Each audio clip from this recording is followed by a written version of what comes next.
Building your team with an organizational chart.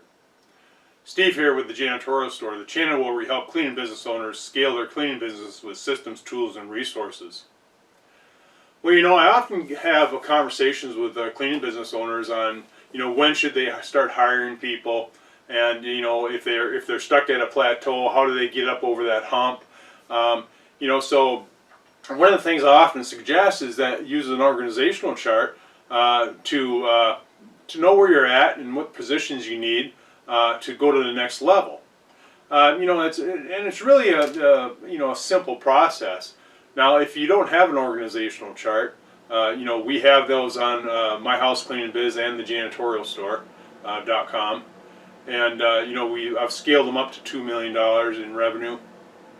But what you're going to see is that I have different plateaus. We've got 0 to 40,000 in revenue, 40,000 to 100,000 in revenue, 100,000 to 250,000 in revenue, and then 250 to 500,000 in revenue, and then 500,000 to 1 million, and then 1 million to 2 million.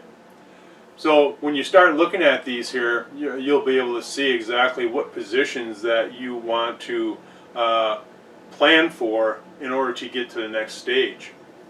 And in fact, when you look at these, I've got them broken down to where everything in black text is the current stage, and everything in red is the additional positions that you may have to fill in order to get to that next level. So let's take a look at the first level. It's 0 to 40,000.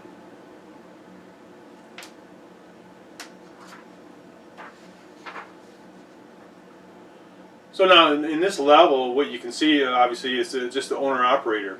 So you're the person that's going to be wearing all the hats. So it's going to be up to you to go out and get the jobs, sell them, market them, and also you're the cleaner. So at that level, you can do. Now I just want to make sure too that you understand that that these are examples. There's nothing written in stone here. The ranges that I'm giving are just examples. You could be a solo cleaner, and you could do well over $40,000 before you start thinking about hiring somebody. But like I say, in each one of these stages, just remember that these are examples. They're estimates as far as dollar amounts and the number of employees. So that's what you have for the first level, from 0 to 40,000. And like I say, some cleaners they might produce more, some less, but it's different for everybody. Based on the type of accounts that you get and so on and so forth. But let's go ahead and take a look at the next level, which is 40,000 to 100,000. All right, so at this level now you can see that you got the owner-operator, which is you, and then you got a part-time bookkeeper, secretary, part-time cleaners. So at this stage, your estimated number of employees is between 2 and 3. And your bookkeeper, or secretary, this person will be helping with accounting, billing, payroll, and a bunch of administrative tasks. Then, your part-time cleaners, they'll be working part-time, meaning that they'll probably be working 30 hours or less. What I did is when I put that together, when I was hiring for part-time cleaners, I typically always looked for somebody to work 3 to 4 hours per day, which worked out well. And they also had existing jobs, full-time jobs. Those were the best people that I would find to fill that space, because they're trying to fill, or they're trying to pay off a bill, or pay for a toy or something like that. So it worked out very, very well. So something else now. Anyway, just keep that in mind. When you're hiring somebody, most of your team will be part-time people. Eventually, at some point, when you start hiring supervisors and managers and things like that, those positions I always had as full-time positions.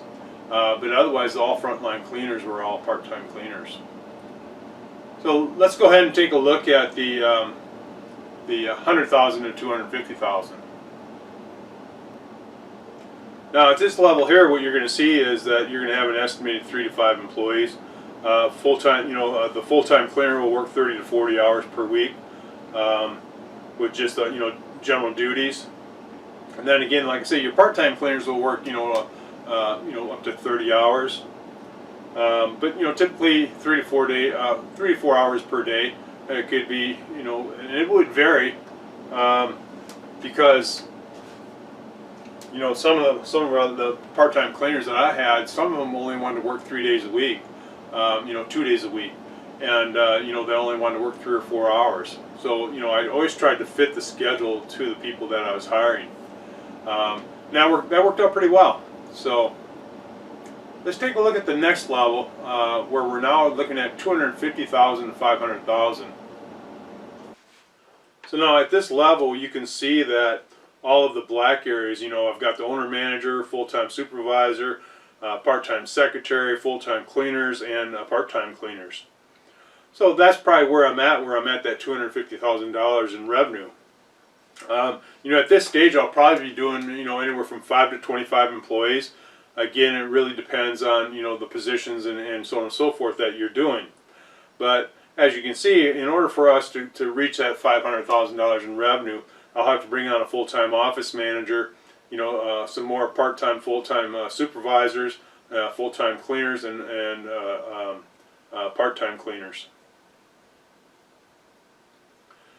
But that's the thing, is that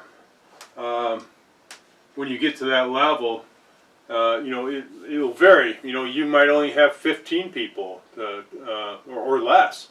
It all depends on the positions and how you're scaling things. But that should give you a good idea where you need to be in order to reach that $250,000 to $500,000 mark. Now let's go ahead and take a look at the $500,000 to $1 million. So in this here chart, now you can really see what's going on. Everything that where we're currently at 500,000 is in black. So we got the owner manager, we got the bookkeeper, we've got supervisors, cleaners, part-time cleaners, and then in order for us to get up to that $1 million mark, we're gonna go ahead and add some operations managers, some secretaries, and we might even have a salesperson or a telemarketer in place. Might have a warehouse assistant, but again, like I say, this is not written in stone. It's different for everybody. But at this stage here, you may have 25 to 60 employees, and that's again based off of if you're hiring more part-time people than full-time. Because generally, if you're going to hit $1 million in revenue, you can do it with 15 full-time people approximately. But there's things that, the reason why I always hired part-time cleaners is because I'd rather fill in for a part-time cleaner than a full-time cleaner. It's easier to fill in for 3-4 hours that night rather than 8 hours. And that's really the reason why I did that. Because, when you have a full-time cleaner, and there's some of you that do, when they call out, boy, that's a heavy workload to make up. So, maybe you and some others that are out there, getting that stuff done. So keep that in mind when you're hiring. So that takes us to the $1 million mark. That's the magic number, that everybody talks about, is building a $1 million business. So now let's take a look at $1 million to $2 million in revenue.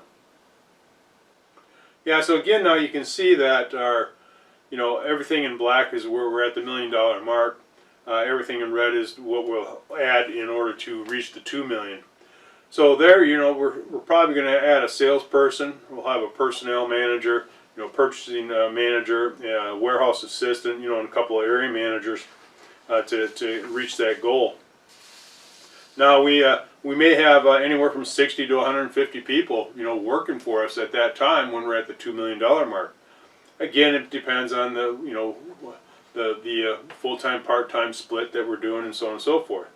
But that's what you'll find out is by using your organizational chart, it really makes it a lot easier for you to see where you are and where you want to go. Because many times when we see that we want to get to the next level, we're not really sure what positions we need to hire. Well, the organizational chart will help you with that. At least it gives you an idea that you know that you need to hire more part-time cleaners or another supervisor, manager, or salesperson, or what that is. So use them, you know, because it makes your life a little easier anyway. And you know, if you don't have an organizational chart, go on to the janitorialstore.com and or myhousecleaningbiz.com.